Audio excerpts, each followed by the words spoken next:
كتاب الله العلي العظيم.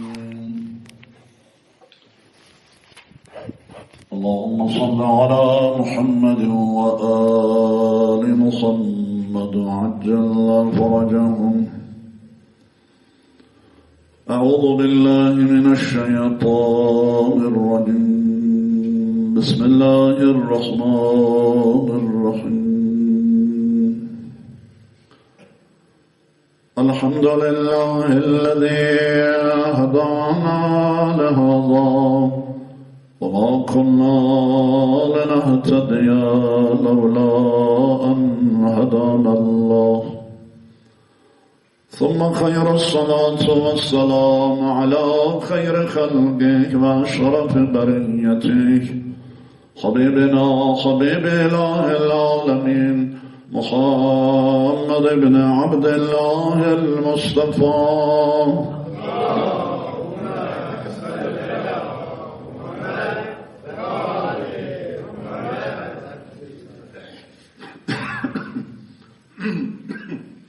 صلى الله عليه وآله وسلم وعلى آله آل الله وأهل بيته الطيبين الطاهرين الهداة المهديين هجج الله سيما بقية الله الخلف الصالح المهدي صلوات الله.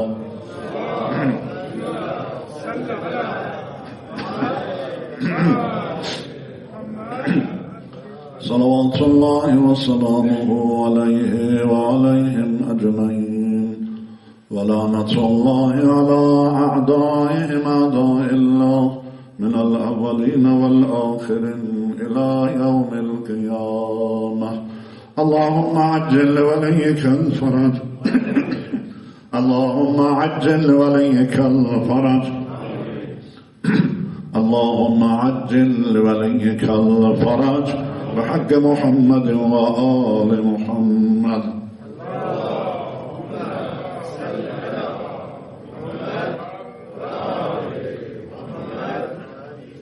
Allah Tebarek ve Teala ayların en üstünü olan mübarek Ramazan ayında ve günlerin en üstünü olan mübarek Cuma gününde ve mekanların Kabe'den sonra en üstün olan mekanlardan bir tanesi Kabe'nin şubeleri olan cami ve mescitlerde yönlerin en yücesi olan kıbleye yönelmiş olarak ve hallerin en yücesi oruçlu olarak bize bu sayısız nimetleri bahşetmiş bugün de. Bu nimetleri bahşeden ve bize bu mübarek Ramazan ayına bizi ulaştıran ve onun emrini yerine getirmeye muvaffak eden Allah'a hamd ve sana sayısız şükürler ve hamdolsun. Elhamdülillahillezî hedâna lihâzâ. Ve bizi Allah Resulü ve Ehl-i Beytinin yoluna, onların velayetine hidayet eden Allah'a hamdolsun ki okuduğum ayette de buyuruyor, eğer sen hidayet etmeseydin bizi Allah hangi güç hidayet edebilirdi bizi hakka? Ve yeryüzündeki son hadisinin eliyle hidayetimizi daim kılsın İmam-ı Zaman eliyle inşallah. Mübarek zuhuruna tacilen inayet buyursun.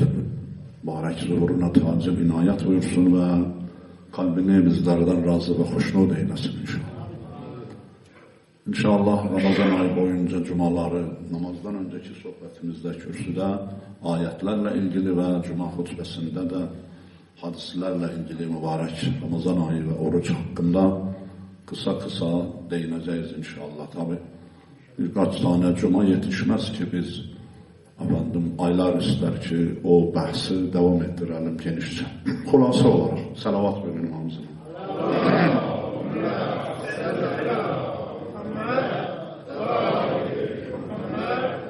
Eyyühan nas, Resulullah sallallahu aleyhi ve sellemin hutbesi, bunu bize nakleden Emir-i Müminin Ali ibn Abi Talib'tir. Salavatullah ve selamu aleyhi. Resulullah'ın hak vasisi ve halifesi ve Hazreti Fatıma-i Zehra eşi ve 11 Mahsun Ehl-i Beyt imamının babası ve nefs-i Resulullah buyuruyor ki Hazreti Resulullah sallallahu aleyhi ve sellem Ramazan gelince Cuma'da bize Ramazan'ın gelmesinden önce bu hutbeyi irat buyurdu ki Şii ve Sünni bütün mezhepler birçok yolla Emir-i Müminin sallallahu ve selamu aleyh'den Resulullah'ın bu hutbesini bize ulaştırmışlar.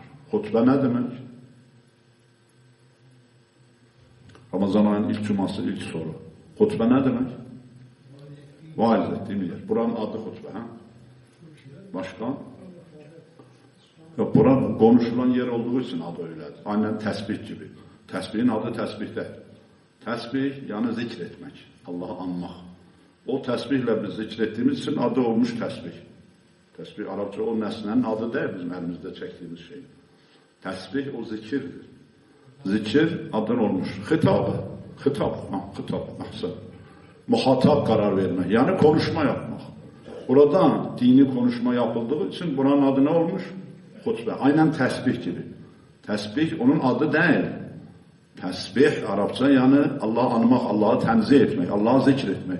Bu alıp Allahu Ekber, La ilahe illallah, Subhanallah onlar diyoruz, tesbih çekiyoruz. Bunun için onun o zikrin adını o alete vermişiz, olmuş tesbih. Bu da aynı. Hutbe, hitabe, muhatap, bunların hepsi aynı.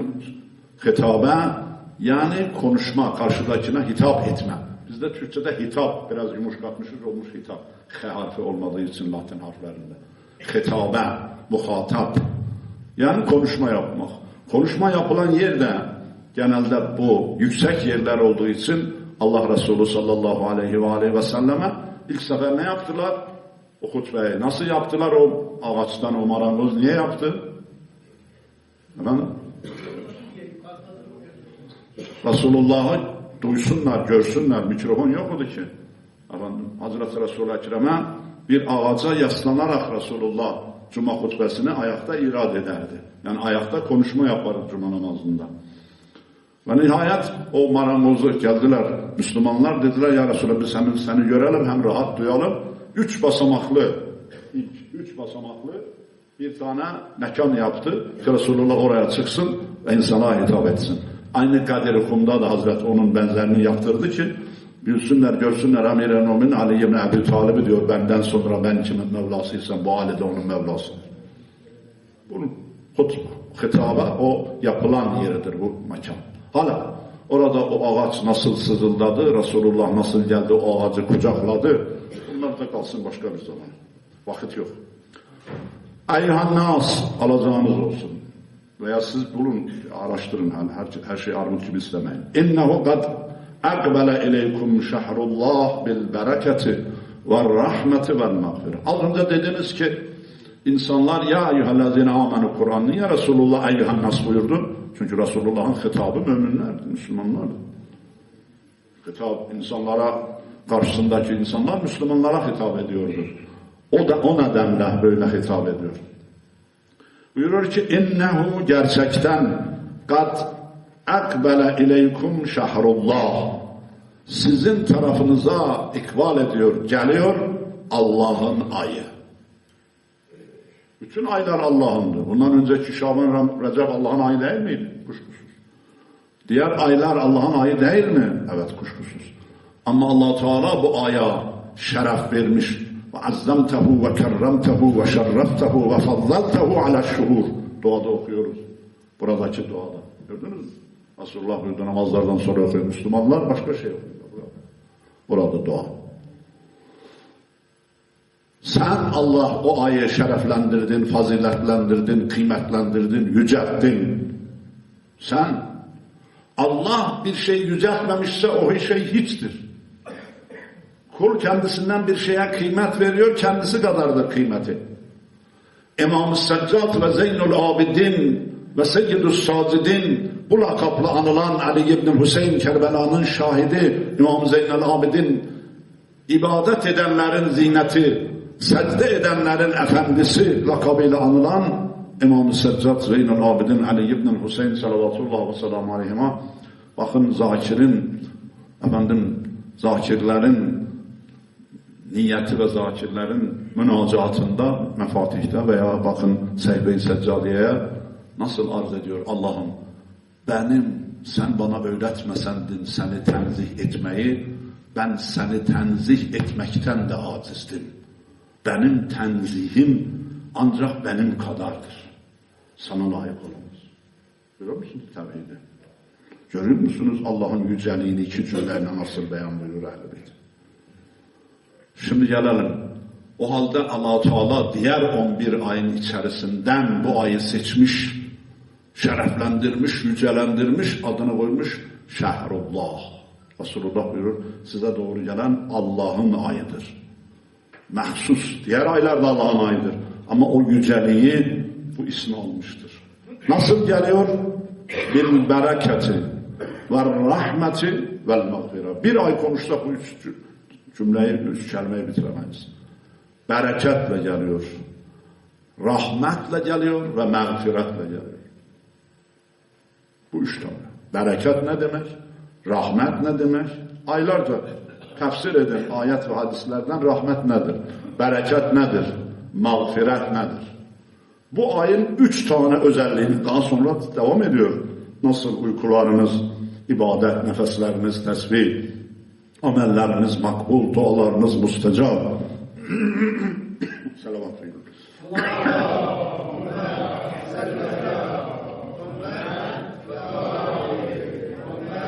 Beyanı var. İleride inşallah eğer Allah ömür verirse o cümlelerde mana ederiz. Ancak bu bil bereketi ve rahmeti vel mağfira. Bu ayın 3 tane ana özelliği. Bu ay bereket ayıdır. Şehrullah, şehru Ramazan, Ramazan ayı. Şehr Arapça ay demektir. Bizim Türkçe gibi şehir yerleşim merkezi değil. Şehrullah. Bil bereketi, bereketiyle geldi. Ve rahmeti ve rahmet ayıdır. Vel mağfira, yani bağışlanma, gufran, günahların silinmesi, tövbelerin kabul olması. Diğer aylarda Allah Tebarek ve Teala affettiğin, bu ayda affettiğinin aslında kıyası olmaz hiçbir zaman. Bil bereketi devamlı mana ediyorum. İlk sefer bu camiye gelen veya ilk sefer bu kelimeyi duyanlar için söyleyin bitireyim. Bereket ne diyorduk? Çoğala. Allah ömrüne bereket versin. Allah rızkına bereket versin. Veya bizim güzel bir adetimiz var. Bazı adetlerimiz iyi değil. Mesela bana değmeyen yılan 1000 yıl yaşasın. Bu sözler iyi sözler değil. Ama bazı atalarımızın gelenekleri de güzeldir. Onlardan bir tanesi de alışveriş yaptığın zaman o alıyordu. Eskidendi. Şimdi bilmiyorum, marketler zinciri olduğu için de bereket diyorlar mı? Siz daha çok alışveriş yapıyorsunuz diyorlar mı? Bakkallar eskiden biz çocukken parayı verdiğimiz zaman Allah bereket versin diyorlardı. Değil mi? Şimdi bilmiyorum, çok azalmış herhalde, varsa da o bereketler azaldı zaten. Allah ömrüne bereket versin, rızkına bereket versin. Bunlar ne demekti? Malına bereket versin, evladına bereket versin. Adamın yüzlerce malı, mülkü, milyarları olabilir. Onlarca evladı olabilir. Çok uzun yaşayabilir. Onu bereket demezler. Bereket ne derler? Mana ettim bereketi. Arap kökeninde, dilinde dilin esası var, özü var. Nedir o? Berk ve berke. Neye diyor? O havuz kazarlardı su toplamak için. Biliyorsunuz çölde çok yerde su olmaz. Şimdi betondan yapılıyor. O zaman beton da yok. O havuza etraftan su gelip toplanırdı. Eğer o toplanan su kaçak yapmazsa, sabit kalırsa, fazla dışarıya gitmezse, bir vaktin havuz dolmuştu, sabahleyin geldik dibinde, sonunda biraz kalmış bir 5 parmak, bir karış. Buna berk demez, buna bereket demez. Dikkat edin, berk kelimesinin manası. Nane etmiştim der mi Hacı Rahim? Efendim? Ha?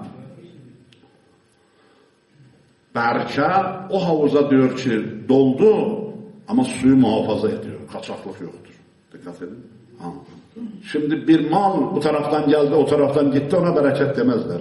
Bir ömür hiçbir faydası olmadı. Ne kendisine, ne komşusuna, ne memlekete, ne İslam'a, ne vatana. Ne olacak bereket?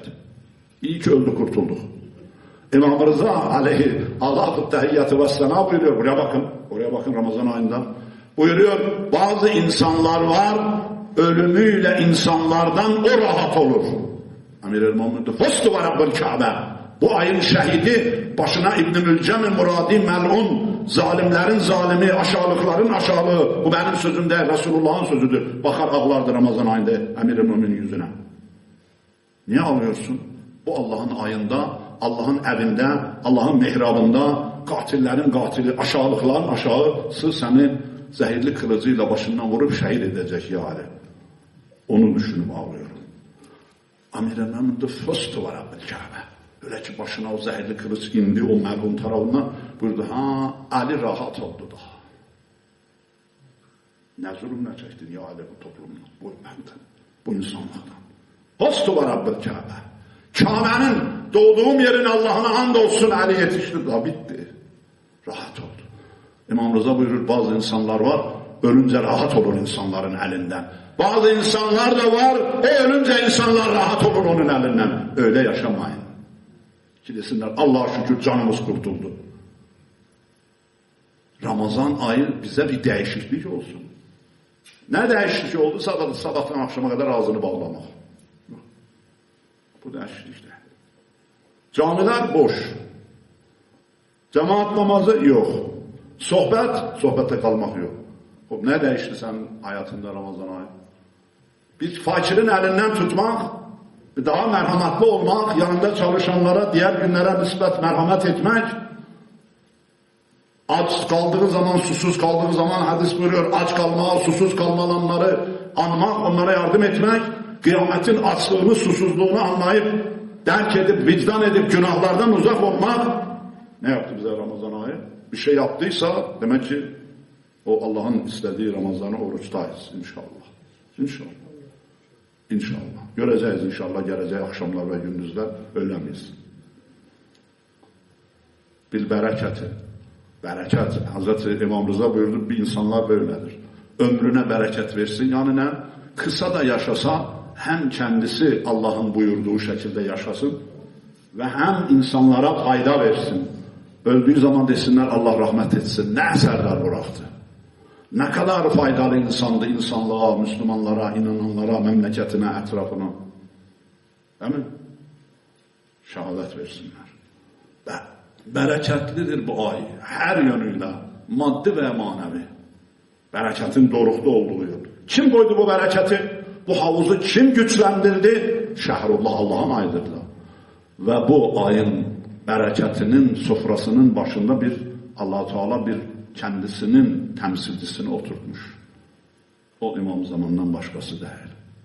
O bereketli sofranın sevaplarının, mağfiretlerinin, bağışlarının, rahmetinin, bereketinin sınırsız olduğu bu ayda o başında hüccetine oturtmuş. İmam Zaman'ını oturtmuş. Onun eliyle verecek. O kapıyla geleceksin. Babullah, Allah'ın kapısı.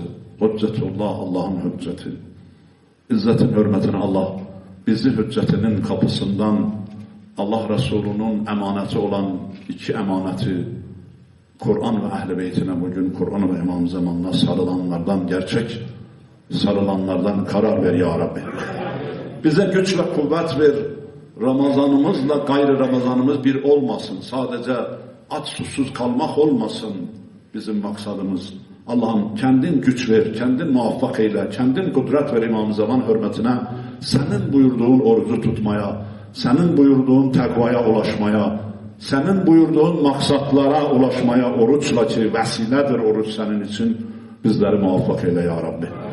Euzu billah mineşşeytanirracim. Bismillahirrahmanirrahim. Vel asr. İnnel insane lefî husr. İllellezîne âmenû ve amilussâlihâti ve tevâsav bil hakki ve tevâsav bis sabr. Sadakallahul aliyyul azîm. Salavat ver Muhammed'an.